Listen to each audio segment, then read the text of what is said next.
नमस्कार, नित्य exam pointer में आपका पुनः स्वागत है। मित्रों, आज हम लोग जो वाक्य के प्रकार पढ़ रहे थे पिछले वीडियो में, उसी का दो प्रकार बाकी है। ठीक है, अर्थ के आधार पर। ठीक है, और जो दूसरा प्रकार है मित्रों, वो क्रिया के आधार पर। वाक्य तीन प्रकार के होते हैं, इसका चर्चा कर लिए थे हम लोग। वाक्य तीन प्रकार के होते हैं, या वाक्य के तीन प्रकार हैं। पहला जो था वो प्रयोग व संरचना के आधार पर,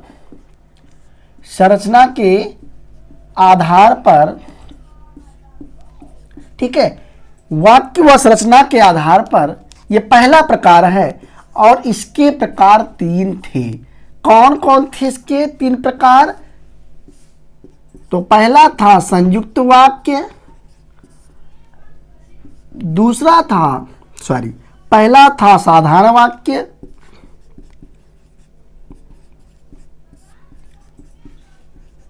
दूसरा था संयुक्त वाक्य, और तीसरा क्या था मित्रों? तो मिश्र या मिश्रित वाक्य।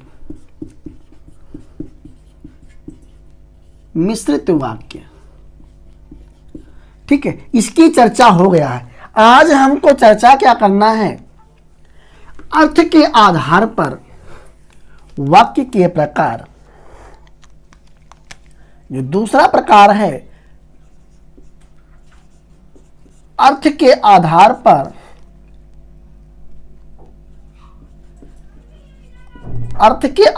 पर वाक्य के प्रकार कितने हैं? चर्चा किया हूं, 8 प्रकार है। कितने प्रकार हैं? 8।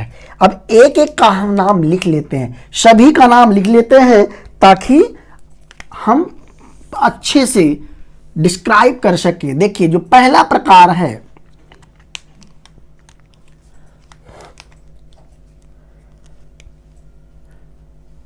हाँ, अर्थ के आधार पर वाक्य कितने प्रकार के हैं? तो अर्थ के आधार पर वाक्य 8 प्रकार के। जो पहला है विधानवाचक वाक्य।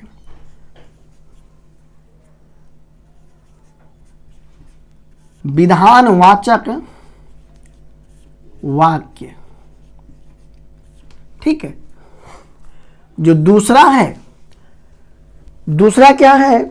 संदेहवाचक वाक्य। संदेहवाचक वाक्य, विधानवाचक वाक्य, संदेहवाचक वाक्य, और जो तीसरा है संकेतवाचक वाक्य। संकेतवाचक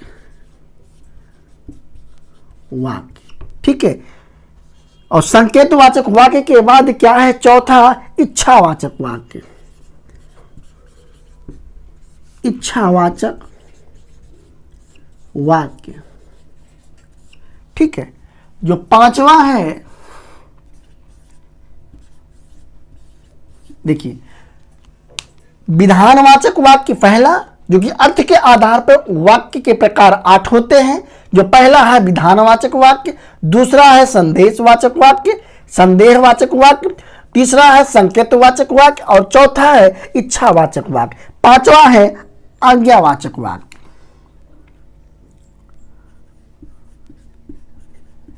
आज्ञावाचक वाक्य,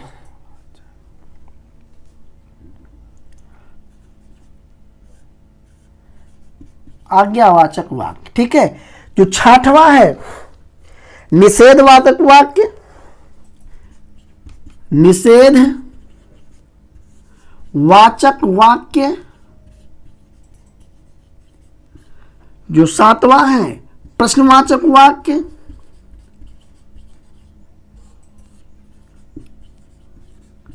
और जो आठवां है विस्मयवाचक वाक्य।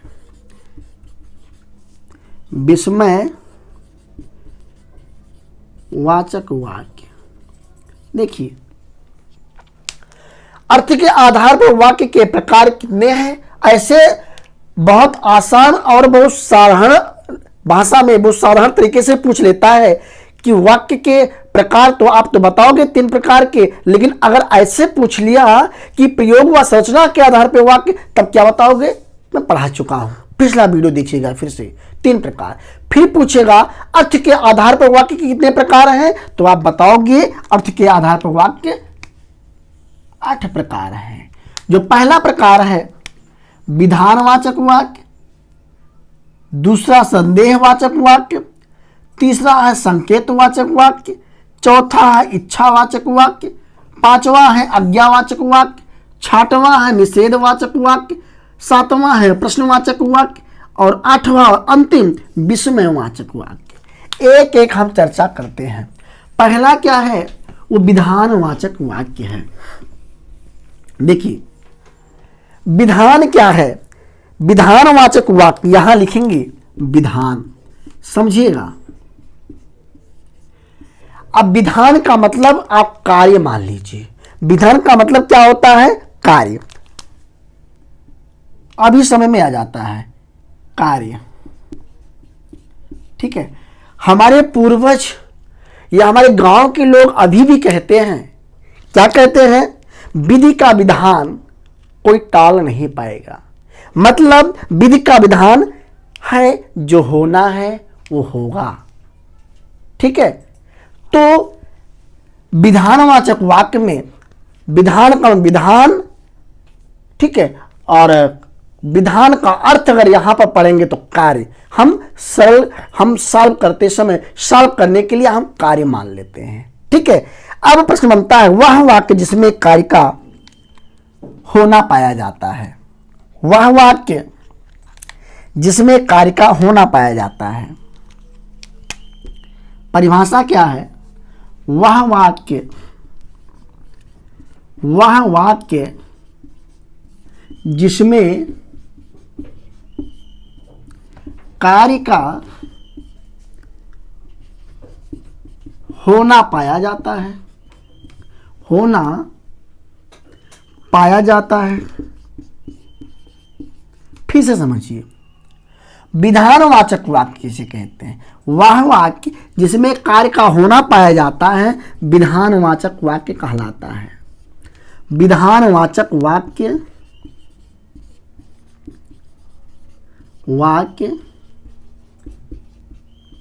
कहलाता है, विधानवाचक वाक्य कहलाता है। अब देखिए, जैसे पढ़िए, जैसे एग्जाम्पल है, राम पुस्तक पढ़ता है। राम पुस्तक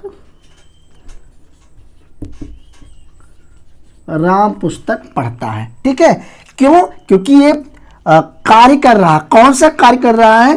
पढ़ रहा है। क्या पढ़ रहा है? पुस्तक पढ़ रहा है। तो ऐसे वाक्य हमेशा विधानवाचक वाक्य कहलाते हैं। श्याम खेल रहा है, मोहन दौड़ रहा है, किसान हल चला रहा है, ठीक है। तो इसमें कार्य का होना पाया जा रहा है, तो ऐसे वाक्य हमेशा विधानवाचक वाक्य के अंतर्गत आते हैं। विधानवाचक वाक्य के अंतर्गत आते हैं। जो दूसरा प्रकार है, दूसरा प्रकार संदेहवाचक वाक्य, ठीक है। हम अर्थ के आधार पर वाक्य के प्रकार पढ़ रहे हैं। पहला वाक्य समझ चुके। जो दूसरा प्रकार है वो संदेहवाचक वाक्य है। दूसरा प्रकार संदेहवाचक वाक्य। अब देखिए, संदेहवाचक वाक्य ये भी समझ सकते हैं। इसमें जो संदेहवाचक वाक्य है उसमें संदेह, शंका, ये संशय का बोध होता है। क्या? संदेह, शंका या संशय, ठीक है। देखिए, संशय, संदेहवाचक वाक्य में संदेह, शंका और संशय का बोध होता है। मतलब बोध का मतलब क्या होता है? बोध का मतलब जानकारी होता है। बोध का मतलब क्या होता है? तो जानकारी होता है। ठीक है, मतलब ऐसे वाक्य जिन वाक्य में संशय, शंका, ठीक है, और संदेह की जानकारी मिलती है उसे संदेहवाचक वाक्य कहते हैं, उसे संदेहवाचक वाक्य कहते हैं। देखिए जैसे लिख लेंगे,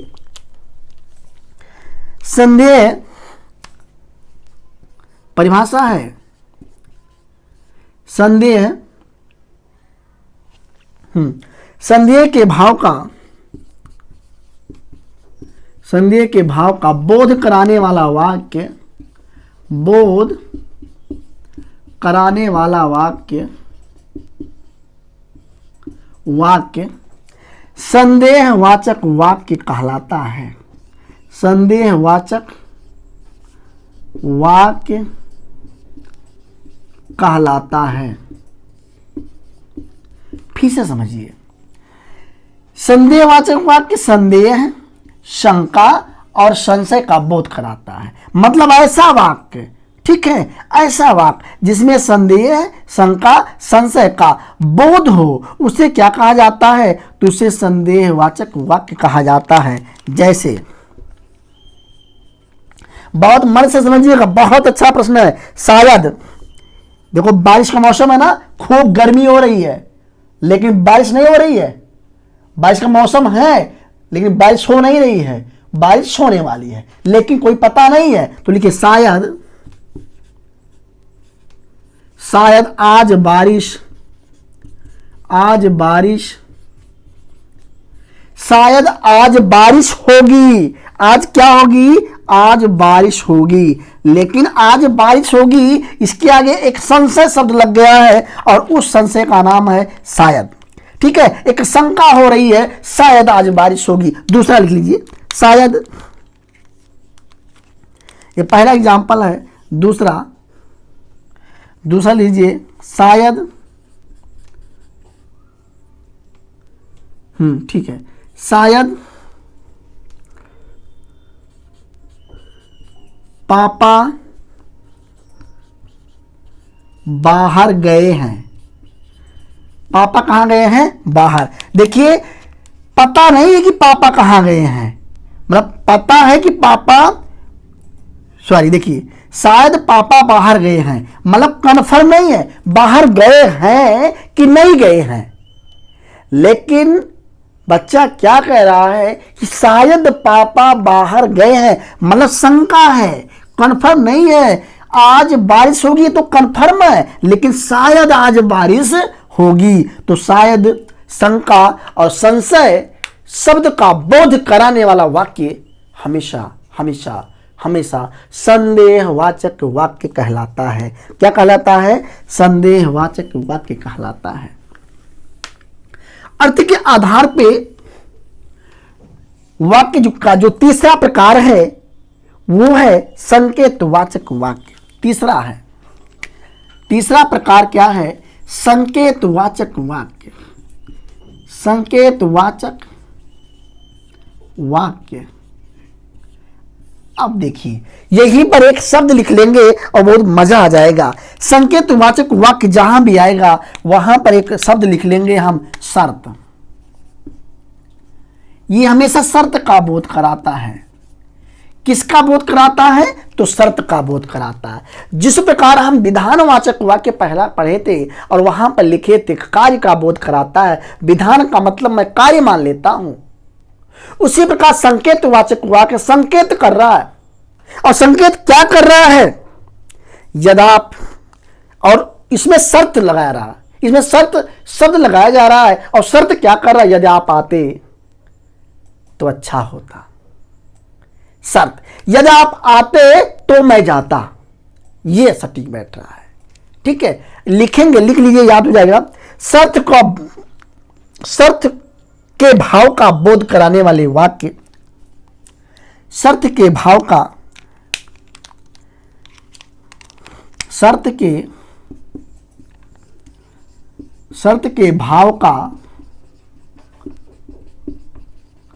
बोध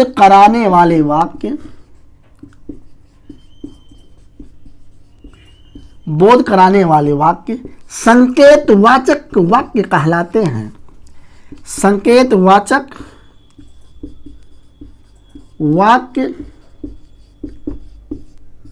कहलाते हैं। देखिए, गौर करने वाली बात यह है कि संकेतवाचक वाक्य किसे कहते हैं, तो शर्त के भाव का बोध कराने वाले वाक्य संकेतवाचक वाक्य कहलाते हैं। क्या कहलाते हैं? संकेतवाचक वाक्य कहलाते हैं। जैसे देखिए, एग्जाम्पल देख लीजिए,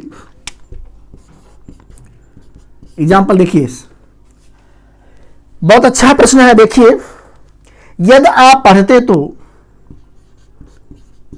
यदि आप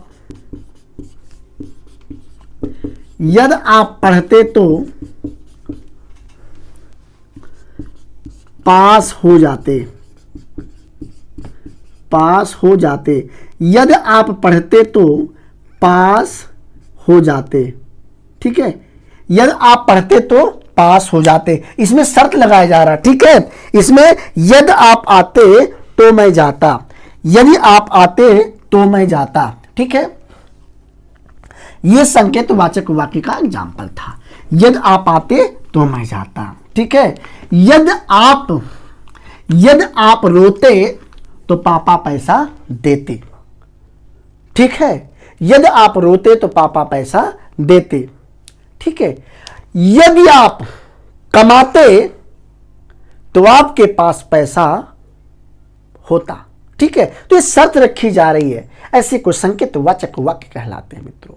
देखिए नेक्स्ट, जो चौथा प्रकार है इच्छावाचक वाक्य। जो चौथा प्रकार है इच्छावाचक वाक्य। इच्छावाचक वाक्य ये तीसरा प्रकार है। इच्छावाचक वाक्य जो तीसरा प्रकार है, इसमें इच्छा का बोध होता है। किसका बोध होता है? इच्छावाचक वाक्य बहुत आसान है, इच्छा का बोध होता है। अब इच्छा कैसा का बोध, इच्छा का किस प्रकार बोध हो रहा है? इच्छा के भाव का बोध कराने वाले वाक्य ऐसे लिखिए, इच्छा के भाव का बोध कराने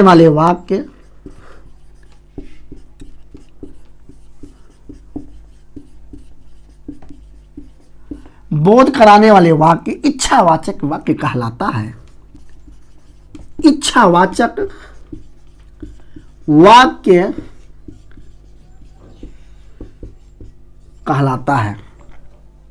ठीक है, इच्छावाचक वाक्य कहलाता है। इच्छावाचक वाक्य जो चौथा प्रकार है, अर्थ के आधार पर वाक्य 8 प्रकार के होते हैं, और जो चौथा प्रकार है मैं चर्चा कर रहा हूं, और चौथे प्रकार का नाम है इच्छावाचक वाक्य। इच्छा के भाव का बोध कराने वाले वाक्य इच्छावाचक या इच्छावाचक वाक्य कहलाता है मित्रों। क्या कहलाता है? इच्छावाचक वाक्य कहलाता है। जैसे बहुत अच्छा एग्जाम्पल देने जा रहा हूं, मेरी इच्छा है कि, बहुत अच्छा, मेरी इच्छा है कि, मेरी इच्छा है कि मेरा चयन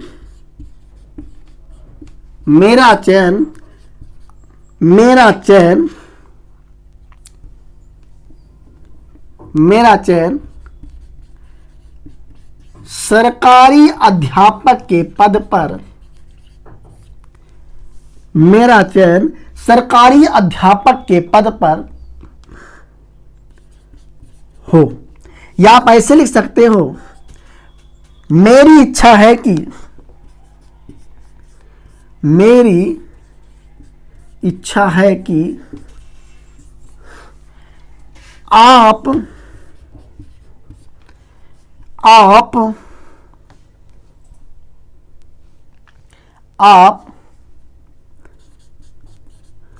पास हो जाओ।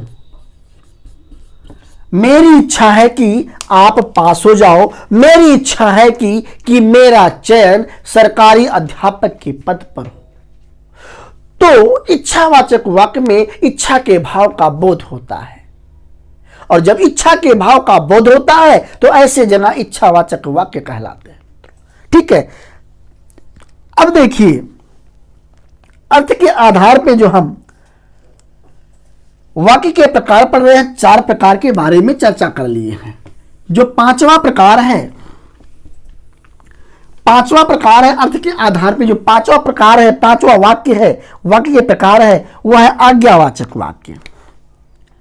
पांचवा आज्ञावाचक वाक्य, आज्ञावाचक वाक्य।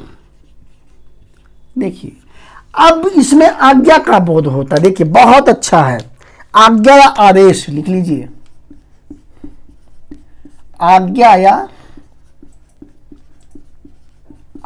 आदेश। कितना अच्छा प्रश्न है, बहुत अच्छा प्रकार है। देखिए जिस वाक्य में, परिभाषा लिखेंगे, लिख लीजिए, जिस वाक्य में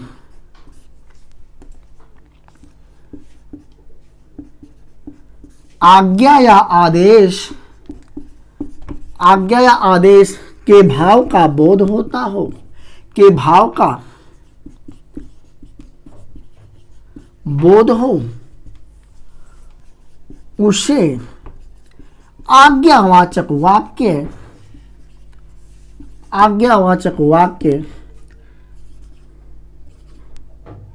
कहते हैं। फिर से देखिए, जिस वाक्य में आज्ञा या आदेश के भाव का बोध हो उसे आज्ञावाचक वाक्य कहते हैं। जैसे एग्जाम्पल देखिए, बहुत अच्छा एग्जाम्पल है। जैसे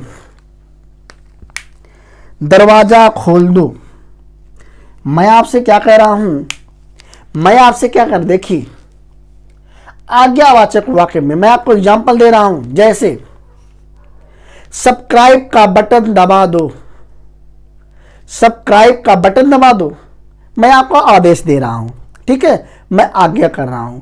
लेकिन इसमें और मत मानना, मैं आपसे निवेदन करता हूं कि सब्सक्राइब का बटन दबा दो, ठीक है, सब्सक्राइब कर लो मेरा चैनल, बेल आइकन का घंटी दबा दो, ठीक है, ताकि जो भी वीडियो लोड हो आपको तत्काल प्राप्त हो जाए। दूसरी चीज देखिए, जैसे दरवाजा खोल दो, दरवाजा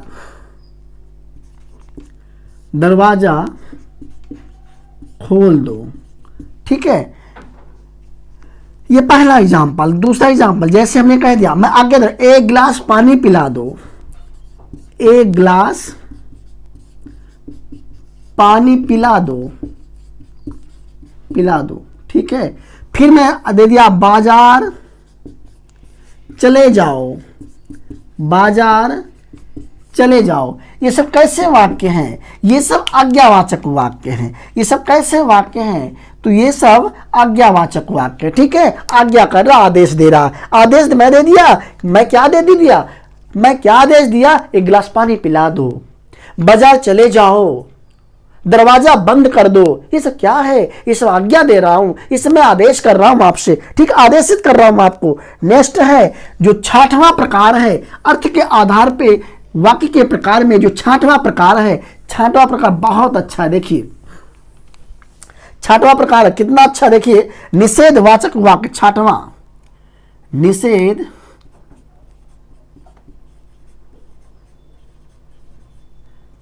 निषेधवाचक वाक्य, देखिए निषेधवाचक वाक्य जो छठवां। अब निषेध का मतलब क्या होता है? बड़ा अच्छा है। निषेध का मतलब क्या हुआ? देखिए मना करना,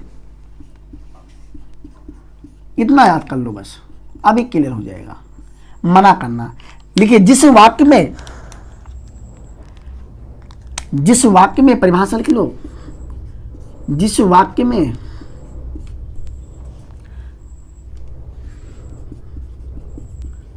निषेध के भाव का बोध हो,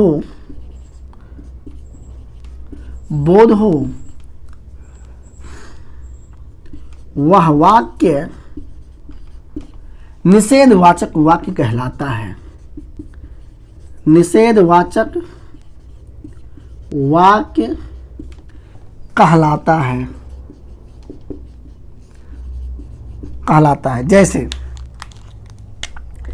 जैसे देखिए एग्जाम्पल, मैं बाजार नहीं जाऊंगा, मैं बाजार नहीं जाऊंगा, पहला एग्जाम्पल। दूसरा,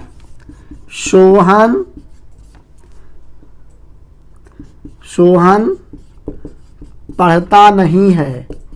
ठीक है, मतलब इसमें निषेध का द्वारा मना करना। जैसे मैं बाजार नहीं जाऊंगा, मैं मना कर दिया, मैं बाजार नहीं जाऊंगा, जैसे निषेध का बोधो, मना करने का बोधो, वो वाक्य हमेशा निषेधवाचक वाक्य के अंतर्गत आता है। ठीक है, जो 7वां प्रकार है, देखिए।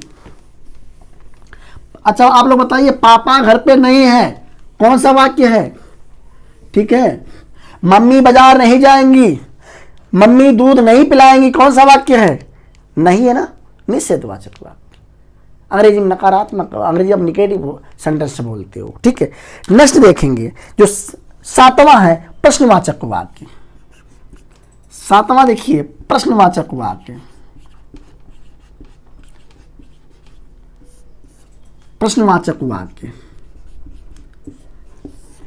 अब इसको गौर से देखिएगा, यहां से प्रश्न बहुत ज्यादा पूछा जाता है। प्रश्न करता है, जैसे कौन, कब, कैसे, कहां, इसका बोध होता है। तो लिखिए,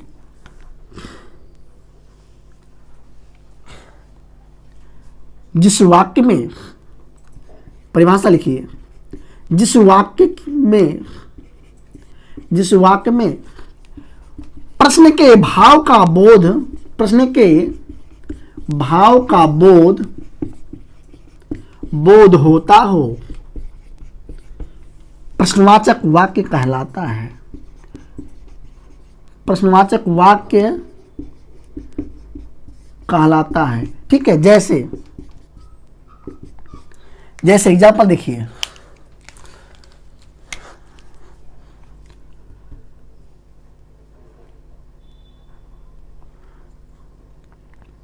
सोहन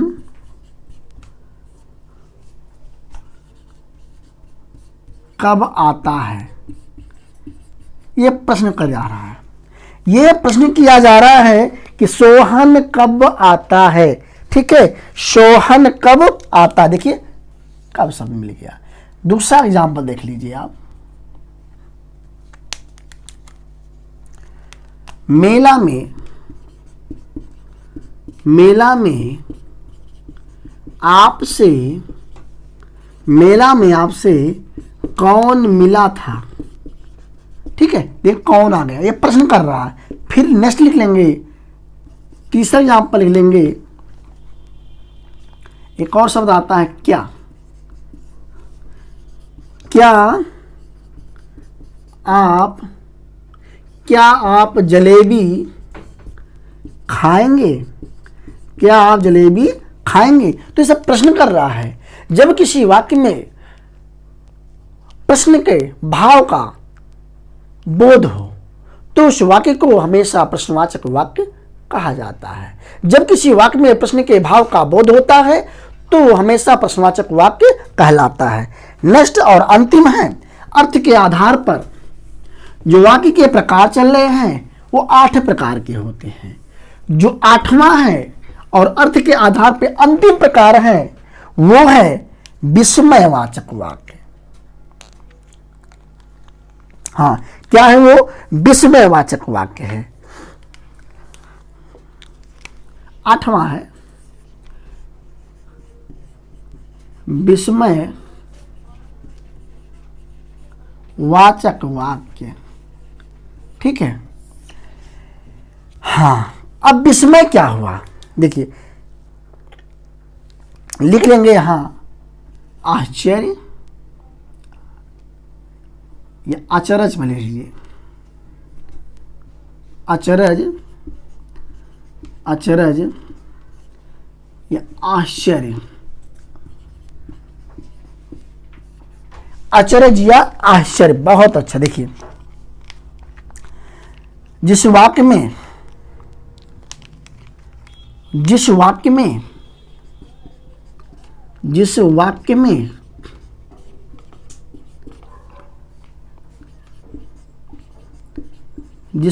अचरज या आश्चर्य के भाव का बोध होता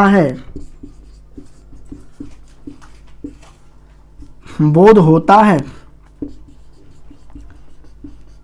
विस्मयवाचक वाक्य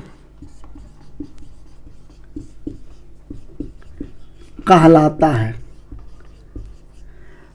फिर से देखिए,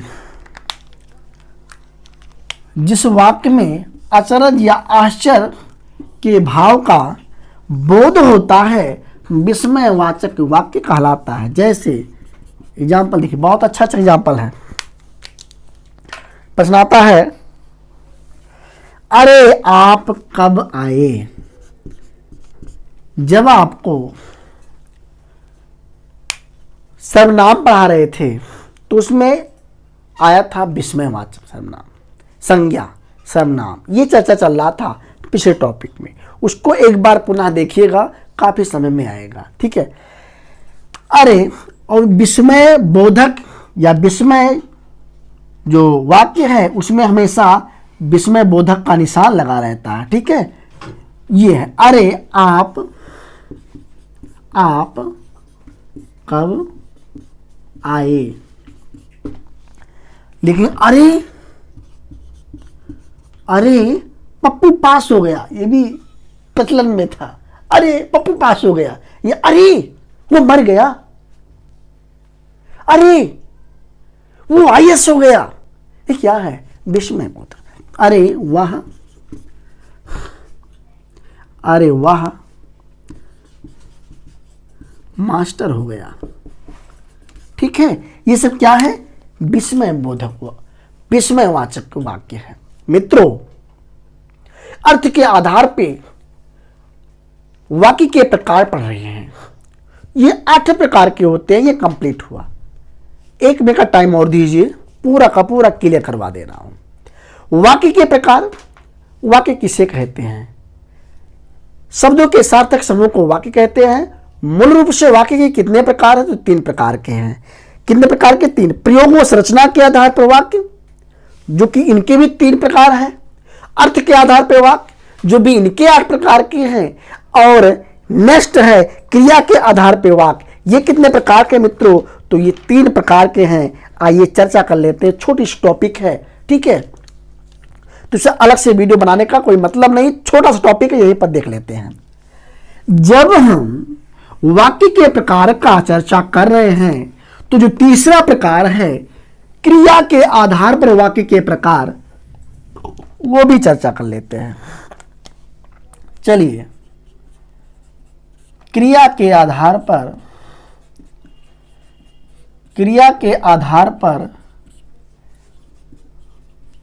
वाक्य के प्रकार कितने प्रकार के हैं? 3। और यह भी जान लीजिए कि इसी क्रिया के आधार पे जो वाक्य के प्रकार है ना, इनको वाच्य भी कहा जाता है। यही वाच्य है जिसे आप वॉइस बोलते हो अंग्रेजी में। अंग्रेजी में आप पढ़ते हो active voice, passive voice. Active voice का मतलब कर्तवाच्य और पैसिव वॉइस का मतलब कर्मवाच्य। ठीक है, आप पढ़ते हो। तो वही है, क्रिया के आधार पर वाक्य के प्रकार 3 प्रकार के हैं। और यही चाहे क्रिया के आधार पर वाक्य प्रकार 3 कह दीजिए, या आप ये कह दीजिए वाच्य 3 प्रकार के हैं। आप ऐसे भी कह दीजिए, यहीं पर वाच्य भी समझ लीजिए, बहुत मजा आ जाएगा। ये पर ऐसे लिख सकते हैं कि वाच्य 3 प्रकार के हैं। वाच्य के कितने प्रकार हैं? तो वाच्य के 3 प्रकार हैं। कितने प्रकार वाच्य के? 3। क्रिया के आधार पर वाक्य प्रकार कहिए आप, या आप कहिए वाच्य के प्रकार। वाच्य बता दिया मैं, वाच्य 3 प्रकार है। कौन कौन प्रकार है वाच्य के? देखिए, यहां पर यह समझ लीजिए कि वाच्य किसे कहते हैं। वाच्य किसे कहते हैं? तो लिखेंगे, हां, क्रिया के उस परिवर्तन को, पहले लिखिए वाच्य का परिभाषा लिख लीजिए, फिर प्रकार लिखिए। परिभाषा लिख लीजिए पहले वाच्य की, ताकि समझ में जाए। वाच्य की परिभाषा कभी नहीं पूछता, लेकिन समझने की दृष्टि के लिए परिभाषा बताई जा रही है आप लोग को। देखिए क्या है, क्रिया के उस परिवर्तन को, क्रिया की उस परिवर्तन को बहुत मन से समझिएगा। वाच्य की परिभाषा, क्रिया के उस परिवर्तन को वाच्य कहते हैं। वाच्य,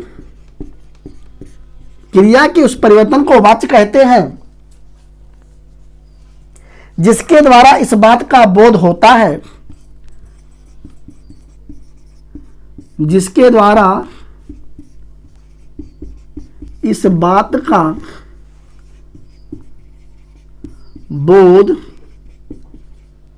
बोध होता है।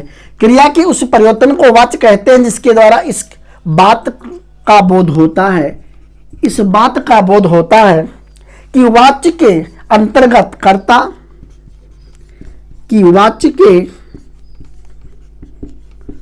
अंतर्गत कर्ता, ठीक है, वाच्य के अंतर्गत कर्ता, कर्म व भाव, कर्म व भाव, हाँ, कर्म व भाव, इनमें से किसकी प्रधानता है, इनमें से किसकी प्रधानता है। फिर से देखिए, वाच्य की परिभाषा यहां समझना है। वाच्य किसे कहते हैं यह समझना है। क्रिया के उस परिवर्तन को वाच्य कहा जाता है जिसके द्वारा इस बात का बोध हो कि वाच्य के अंतर्गत कर्ता, कर्म और भाव, इनमें से किसकी प्रधानता है। देखो मित्रों, अगर वाक्य में कर्ता की प्रधानता होगा तो कर्तवाच्य, अगर वाक्य में कर्म की प्रधानता होगी कर्मवाच्य, अगर वाक्य में भाव की प्रधानता होगी तो भाववाच्य। इतना बड़ा परिभाषा रटने की आवश्यकता नहीं है, मैं इसलिए लिख दिया ताकि आपको समझ में आ जाए। अब रटना क्या है, जिस वाक्य में कर्ता की प्रधानता कर्तवाच्य, कर्म की प्रधानता कर्मवाच्य, भाव की प्रधानता भाववाच्य। देखिए अब वाच्य कितने प्रकार के हैं, तो वाच्य 3 प्रकार के हैं, ठीक है। देखिए वाच्य के प्रकार, ठीक है, वाच्य कितने प्रकार के हैं, तो वाच्य 3 प्रकार के हैं। पहला कर्तवाच्य, कर्तवाच्य, ठीक है, जो दूसरा है कर्मवाच्य, और जो तीसरा है भाववाच्य। मित्रों, जो क्रिया के आधार पर वाक्य के प्रकार पढ़ रहे हो, इसी के अंतर्गत वाच्य भी पढ़ते हैं, इनको हम वाच्य भी कह सकते हैं। वाच्य किसे कहते जान गए आप, ये प्रधानता का बोध कराता है, कर्ता क्रिया, कर्ता कर्म और भाव। अब इनके 3 प्रकार, कर्तवाच्य, कर्मवाच्य, भाववाच्य, ठीक है। अब देखते हैं क्या है, लिख लीजिए परिभाषा। एक पढ़ते हैं कर्तवाच्य। पहले कर्तवाच्य के बारे में जानते हैं। देखिए क्या है कर्तवाच्य। पहला क्या है, पहला वाच्य क्या है, बोलिए बोलिए बोलिए, कर्तवाच्य है। क्या है, कर्तवाच्य। देखिए अब लिख लीजिए, लिखना क्या, आपको समझना क्या, क्रिया के जिस रूप में क्रिया के जिस रूप में क्रिया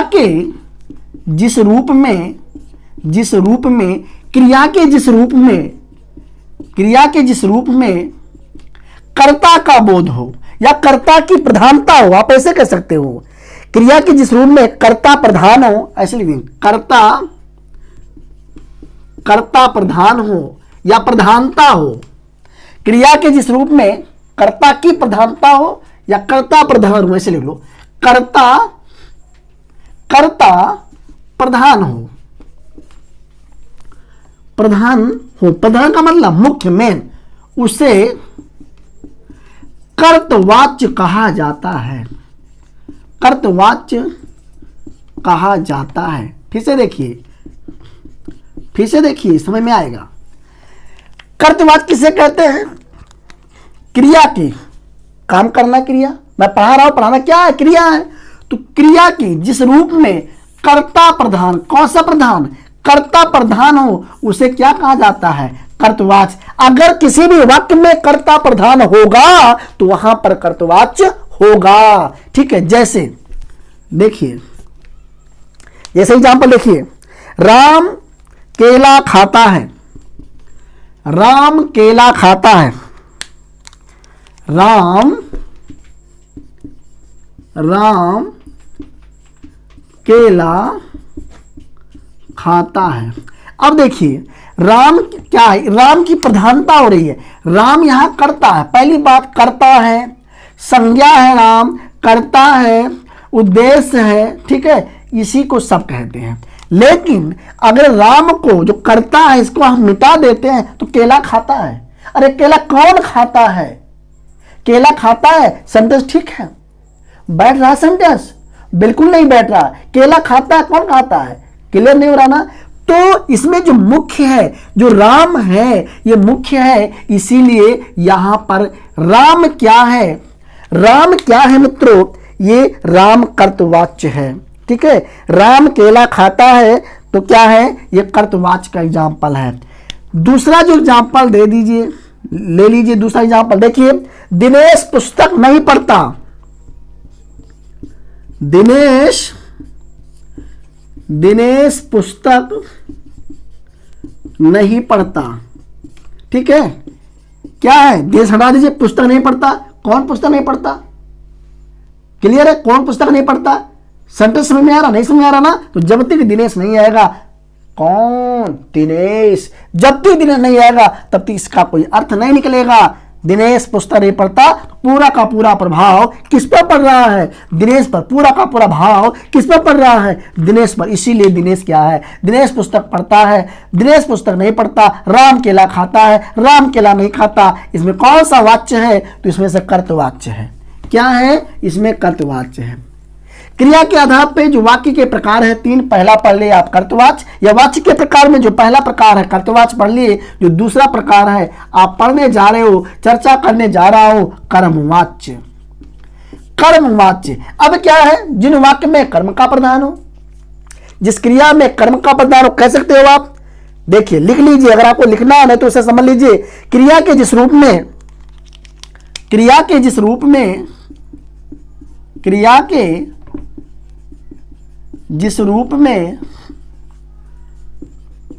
कर्म का प्रधान हो,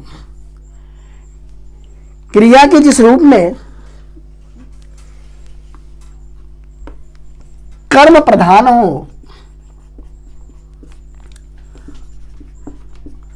कर्मवाच्य होता है, या कर्मवाच्य कहलाता है। क्रिया की जिसमें कर्म का, अब देखो यहां पर कर्म प्रधान होगा, और कर्म प्रधान होगा तो कर्मवाच्य होगा। कर्म प्रधान होगा तो कर्मवाच्य होगा। जैसे आम खाया जाता है, आम खाया जाता है। ये बताओ, इसमें करता है? आप खुद बताओ, इसमें करता है? इसमें कोई करता है? नहीं ना। आम करता थोड़ो है? नहीं ना। खाना क्या है? ये क्रिया है। ठीक है, खाया क्या है? ये खाना मतलब क्रिया है। आम क्या है? तो कर्म है। क्या है? कर्म। इसमें कर्म की प्रधानता हो रही है, तो किस वाच्य का एग्जाम्पल है? कर्मवाच्य का एग्जाम्पल है। किसका एग्जाम्पल है? कर्मवाच्य का है। ठीक है, जैसे दूसरा पुस्तक पढ़ी जाती है, इसमें किसी का नाम आया? नहीं है। पुस्तक पढ़ी जाती है, कर्म पुस्तक, पुस्तक क्या है? कर्म है ना, तो हमेशा कर्मवाच्य होगा। जो तीसरा है भाववाच्य, तीसरा क्या है? भाववाच्य। तीसरा क्या है? भाववाच्य। लिख लेंगे, जिस क्रिया के जिस रूप में, क्रिया के जिस रूप में ना तो कर्ता, ना तो क्रिया के जिस रूप में ना तो कर्ता प्रधान होता है, ना तो कर्ता प्रधान होता है और ना तो कर्म प्रधान होता है। बहुत मत समझिएगा, ना तो कर्म प्रधान होता है। भाववाच्य में क्रिया के जिस रूप में ना तो कर्ता का प्रधान होता है और ना तो कर्म का प्रधान होता है, ठीक है, बल्कि क्रिया का भाव बल्कि